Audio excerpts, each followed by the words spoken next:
All right, kiddos, let's do chapter 4.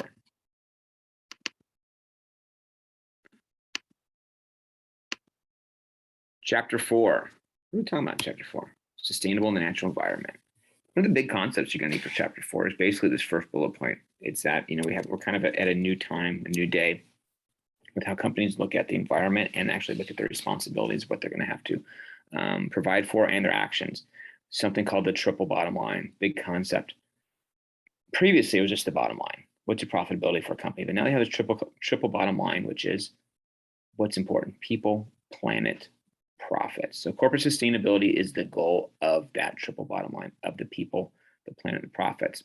And called the three key spheres of sustainability.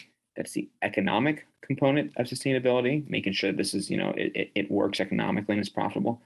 The social component of it is it good for society? And then 3, the environmental, which is it good for the overall environment. Brundtland Commission was a company that just basically put together this commission and studied, kind of did a deeper dive into this topic. And what they define sustainability, a sustainable business actually, is a business that meets the needs of the present without compromising the ability of future generations to meet their own needs. Once again, businesses that meets the needs of the present, you're doing well in current day and in the present, without compromising the ability of future generations to meet their own needs. There's like that little saying, it's like, when you destroy your past, you destroy your future. So making sure we're doing things right in the present and how that impacts future generations, for future triple bottom line, how that impacts essentially the future generations from an economic standpoint, from a social standpoint, and from an environmental standpoint. The UN, United Nations, they put the global compact sustainable development goals. There's like 17 goals here, and we'll go over all of them just very briefly. Here's kind of the overarching goals. UN 1, to have a goal of no poverty. What can we do to have no poverty? And you'll see that a lot of companies are kind of dealing with all of these big kind of macro concepts. 2, zero hunger.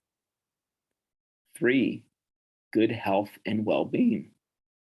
That's why you have some companies, they're putting more of an emphasis on health and well-being, and they'll do like those contests, like who can lose, weight and all that kind of stuff, and doing these walkathons and all kind of stuff.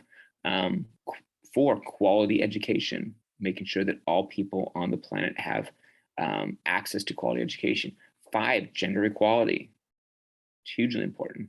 6, clean air and sanitation. We'll get into that a little bit later in this this discussion here. 7, affordable and clean energy. We'll get into that too. 8, decent work and economic growth. That's essentially opportunities to work and to grow. 9, industry innovation and infrastructure.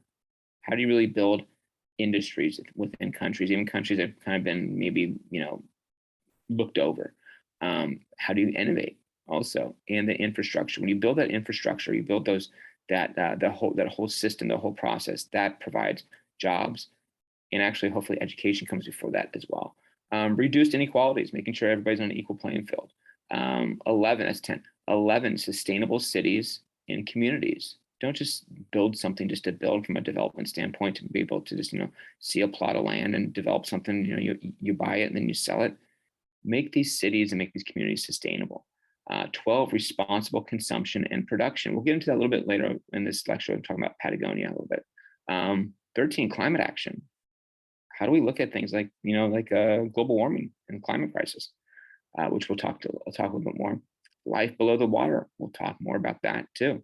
How are we going to be responsible for the wildlife in the ocean, in streams, in ponds? Life on land. How do we take care of the life on land? We'll talk about that a little bit. 16, peace, justice, and strong institutions. That fairness in the world of in the legal world. And 17, partnerships for these goals. How do we make these goals happen? And those are basically the global goals put together by the UN. It's pretty cool. Ceres is this company. It's in a Boston-based kind of consulting group, and they talked about these kind of issues. And this is their kind of view of it. They said that there's this big 4 challenges or issues. One, competition for resources. That there's always going to be this competition for resources, and how do we make that fair? So basically, demand for resources is growing more quickly than they can be replaced. How do we have that in an equal playing field? Climate change. Businesses need to be responsive and take advantage of profit opportunities connected to solutions. There are solutions out there. There's opportunities for companies, for industry to make a positive impact as far as climate change. Economic globalization, that's a big one too. The wide disparities in social and environmental standards bring risk and opportunities. How do we kind of narrow those gaps with third world countries? And how do we provide more equitable opportunities for people around the world because we're all in this together? And for the connectivity and communications, quickly and effectively monitor and the reactions that we give because of this digital age that we're living in. And we can potentially get things done a lot faster and shed light on issues that are not being dealt with properly, because you can find something on social media, you can take a picture of it, you can put it up to Instagram and TikTok, up to Twitter, and things can get done in a faster way.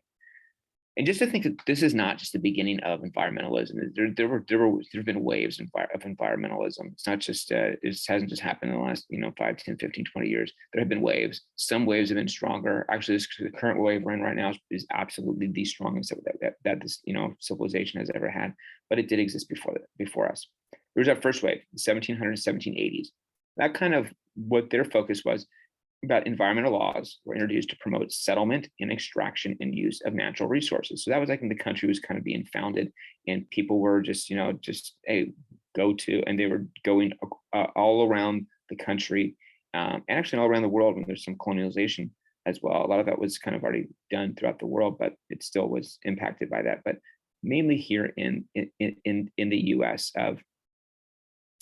everybody started on the East Coast because it was the easiest place to get to, from Europe, or which this country basically, most of the descendants came from Europe initially, and then from around the world. We got more into the 20th century.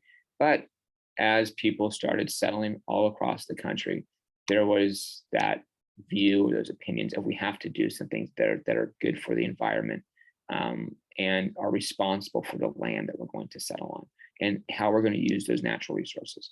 Then the second wave was the 1800s and 1900s. That was the land conservation movement, aimed at mitigating the problems associated with that Western expansion, kind of an extension of the first wave. Was just kind of more or less, they were active, but it was just awareness of what we're doing. Second wave was more kind of putting more programs in place. In the third wave, the 1900s, that was those anti-pollution laws, and the rise of powerful market-based solutions in corporate partnerships. That was kind of the rise of the Industrial Revolution, where we were growing as a country, and the rise of factories. And when you have factories, and you're going to emit pollutants into the air, and make sure you have fair labor laws, but mainly from you're going to be using these factories to emit some toxins into the air. How do we address that in a safe and responsible way? And then the fourth wave is the current day. Environmental policy focuses on sustainable development, finding ways to safeguard natural resources, drawn on technological innovations, new public policy, and new ways to collaborate and communicate. This is something called the circular economy. So think about how everything should work in a circular economy. You can start at the top if you want to. You're going to produce something first, then it's going to be used for consumption, for the general public. Then, can you figure out a way to reduce a reduction in the production or reduction in the consumption? Then, after you use something, you're going to recycle it, or you're going to reuse it. And we'll talk about that with this really cool company, Patagonia, here pretty shortly. Actually, right here, Patagonia. You can buy a jacket from anybody. You can buy a jacket from Patagonia, from North Face, from Timberland, from just go to Target, or wherever you want to go to get a jacket. You have a lot of choices, but Patagonia wants to make sure that they're kind of in this. We're all in this together.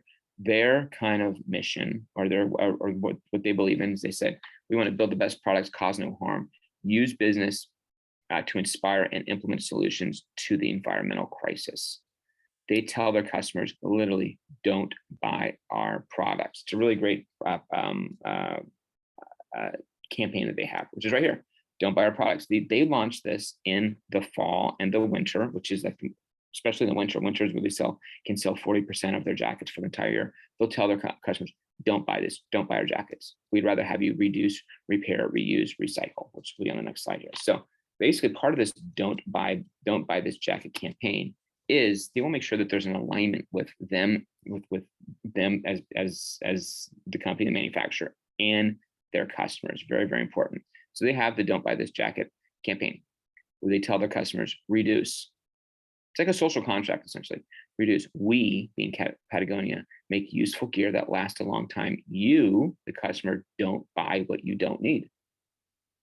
Repair. We, being Patagonia, help you repair Patagonia gear. You pledge to fix what's broken.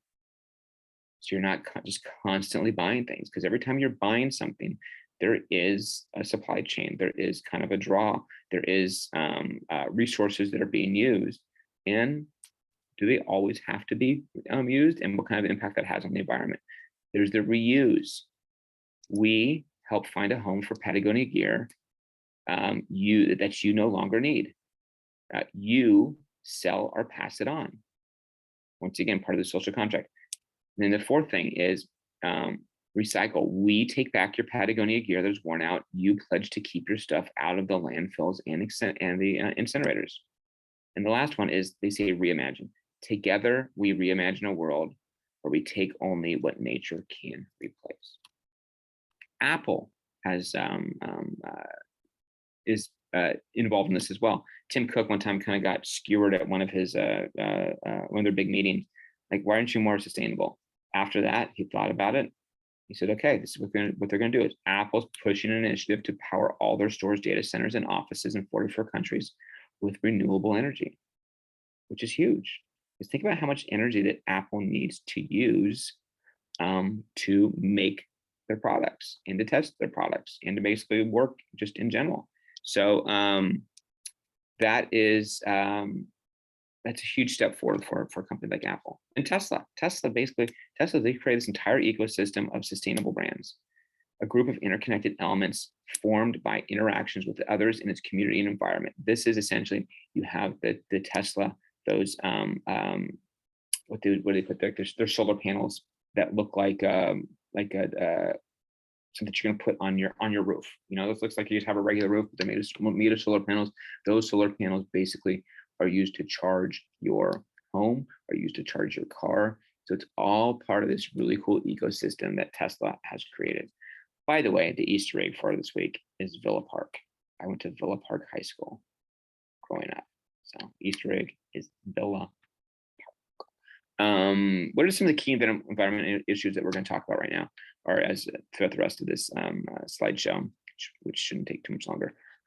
Climate change, air pollution, energy and fossil fuels, water purification, water safety, waste management, oceans and fisheries, which kind of ties back into water, and deforestation and biodiversity.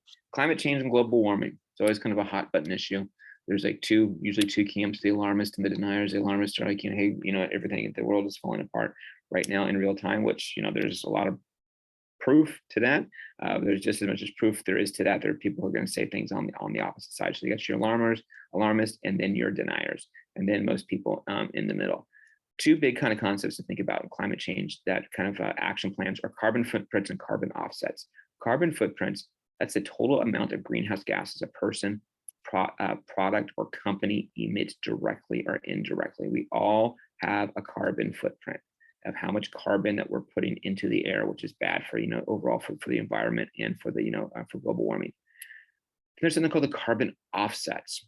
These are certificates for purchase that pay a company to reduce emissions elsewhere in the world. So let's say you're basically doing a bad job here, you can get a carbon offset by doing something better somewhere else. And there's some other conceptually, there's some similarities with that, with some other stuff we're going to talk about here in some subsequent slides. Microsoft was linked to forestry, bioenergy, and soil products to kind of as a carbon offset for some of their all the negative things that they're doing. Air pollution and toxins, ozone. I'm sure you all know about the ozone layer, but that's just that oxygen-related gas that is harmful to life near the Earth's surface, but is vital in the stratosphere in blocking dangerous ultraviolet radiation from the sun. So when you have types of pollutions, it depletes the ozone layer, which is there to protect us. So any type of harmful rays that can come in from the sun naturally and biologically, the ozone layer, just the depletion of the ozone layer kind of just makes it more dangerous, for us. In 1987, the Montreal Protocol basically is an international treaty. They designed to protect the ozone layer by phasing out the production of substances that are responsible for ozone depletion. A lot of those were some of the CO2, some like a lot of aerosols are made differently, like hairsprays, and some of these they're made very differently so that they don't put in harmful toxins into the air. Styrofoam was a big one too. You don't see as much styrofoam around anymore. Like a lot of fast food restaurants used to always have, like when you go and get a burger now, it's usually wrapped in paper. That for years was in a styrofoam kind of container because of, and then when the styrofoam breaks down or burns, it's very harmful for the ozone. Energy and fossil fuels, another big one. Energy efficiency essentially is the wasting of precious non-renewable sources of energy, and how we get energy, how we get oil, how we get natural gas out of the ground. Fracking has been a kind of a point of controversy, as the Brits would say. What is fracking? It's a process of injecting liquid at high pressure into rocks and shale to open up fissures and extract oil or gas. The proponents, the people who like fracking, point as it's efficient. It costs less money than extracting fuels, particularly in relations to the cost of the global oil market. You can basically do this in a more cost-effective, less damaging way to the earth, but it's not always smooth sailing with that, because there are some controversies for fracking, which includes the pollution threats to sensitive land. You have to use land that is not being, that is kind of open land, not being used.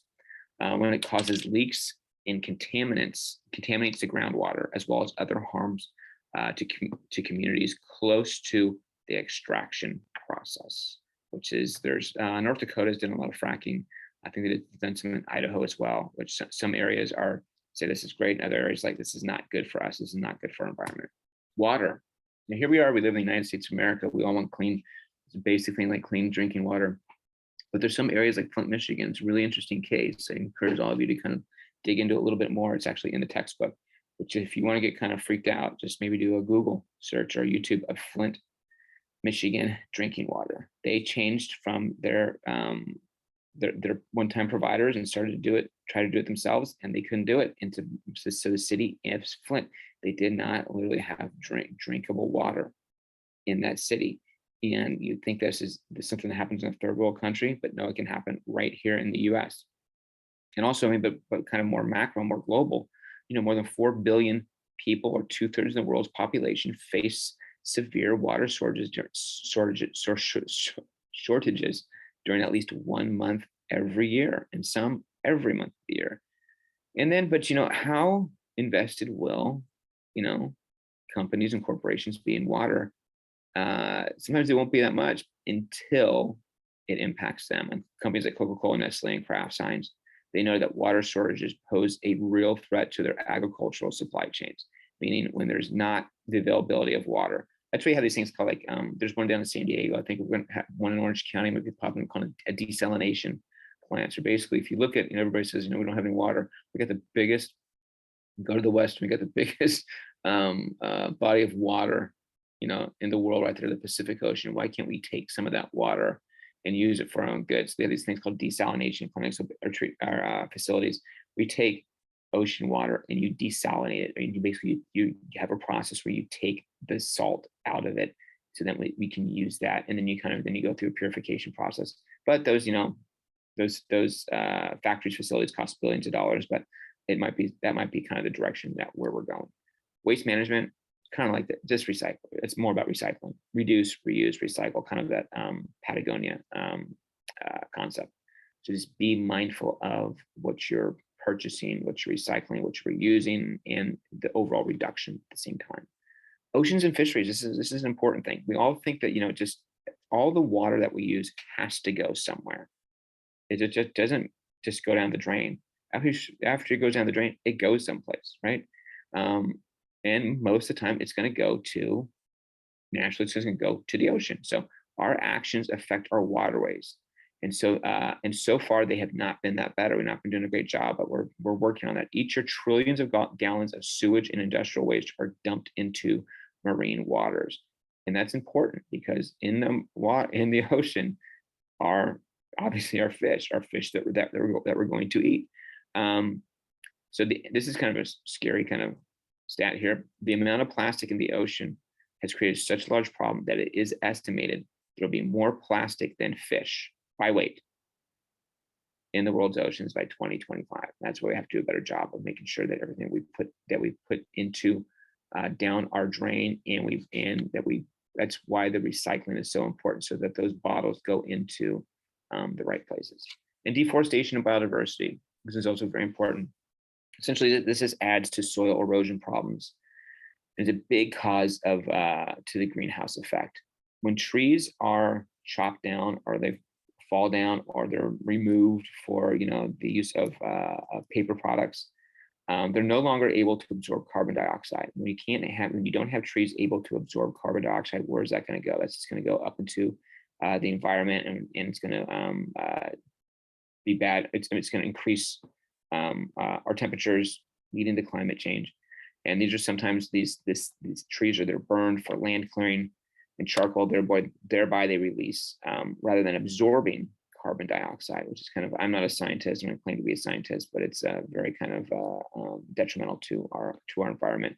And deforestation basically plays a key role in global warming. Trees, and particularly older trees, provide the largest storing of carbon on land. You gotta have that carbon, instead of it going just straight up into the air, which is going to lead to increased temperatures. You need those trees to basically to absorb the carbon, and actually it makes overall just a better environment. Then you get into the big questions about environmental ethics. These are just questions. I'm just going to just read these as questions, just compose them, just kind of think about them, make you go, what does absolute environmental sensitivity mean? What does that mean? How much responsibility do we have? Humans must consume at least some plants and water to survive.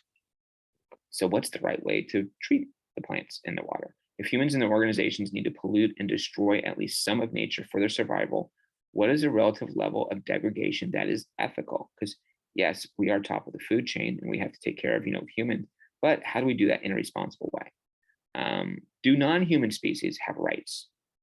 And if so, what are they? How do we take care of them? What's our responsibility for that? And how can they be reconciled with human rights?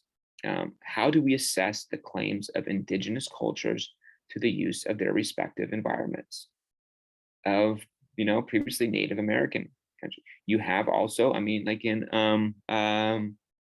South America, you'll have indigenous cultures in the rainforest. And how do we is it right they're just taking over these lands and taking the resources and taking their trees in the Amazon? No. And whose standards will determine what is and what is not ethical? That's kind of the big overarching question. But then the U.S. government, the role of the government, how much can the government do? How much can we push in? How much can we make changes, positive changes? And every time, everybody here talks about, the evil of lobbyists out there, and our lobbyists, are they bad? They're not great. But for every positive change we've ever had for a law, whether it's for environmental protection, for protecting children, for whatever it is, it had to come from lobbyists, come from a grassroots level.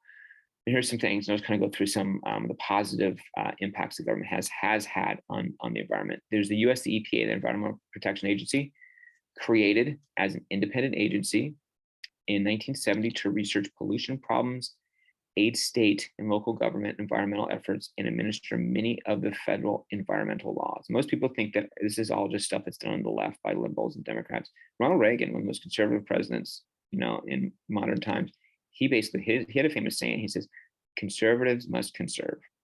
We are all in this together, and we must conserve the environment." Then there's the air quality legislation, or the Clean Air Act, which is, companies can get large fines for polluting, For example, Toyota was fined, not just, it wasn't just fined, sometimes they settle. They fined and they paid $180 million for violations during a 10-year period for what they were doing that polluted the environment in connection to their manufacturing process. There's a Clean Air Act. This is kind of more that continued. Emissions trading or cap and trade. We talked about this a little bit in some we talked about your carbon footprint, and in that slide, companies can increase emissions of sulfur dioxide in one area if it decreases in another area. So sulfur dioxide is, is a contaminant that once it goes into the air is harmful to our environment, or to ozone and to the overall temperature of the climate. So if you do not doing great in one area, you can basically make an investment into another area of the world, so that it's so you're doing something bad someplace else, and then you do something positive somewhere else to kind of offset what you're all the bad things you're doing. And the emissions trading was something called part of something called the Kyoto Protocol. Water quality legislation in the early 70s, we had something called the Clean Water Act. The ultimate purpose of that act was to achieve water quality consistent with production of fish, shellfish, and wildlife, and the safe conditions for human recreation in and on the water. This kind of goes back to that slide I had of the 17 initiatives from the UN. All of these things are very important, and and we're doing the best we can to take care of all those. And in 2015, the Clean Water Act was updated with a focus on water used for agriculture, which is a big one. To make sure the water that we use for agriculture, which for the grow fruits and vegetables, and the water provided, to livestock, that was clean water, because one, it's the right thing to do, but two, it also directly affects humans, because we're going to consume that. There's the Endangered Species and Biodiversity legislation. The World Conservation Union in 2020, they reported that nearly 35,000 species are now considered threatened with extinction, which is a quarter of the species they assessed. So essentially, a quarter of the species they assessed, they considered being possibly threatened by extinction, which is kind of shocking, scary. So here's the thing: once you start listening to all this stuff, like, oh my gosh, this is horrible, we're screwed. But we're trying to do something about it. We're just not putting our head under the sand and just kind of are sweeping this under the rug. There are huge organizations working with this, and the government is getting involved as well. In 1973, the Endangered Species Act, the ESA, the goal was to move species from their original habitat, which is threatened by human activities, to safer areas. So if you have a species that could potentially be extinct because it is in an area which is now being because of the acts of humans, what can we do? Where can we go to put these species someplace that is safer, so they can survive and thrive? And that's it. The quiz is up, and I will see you for chapter 5 later, or whatever.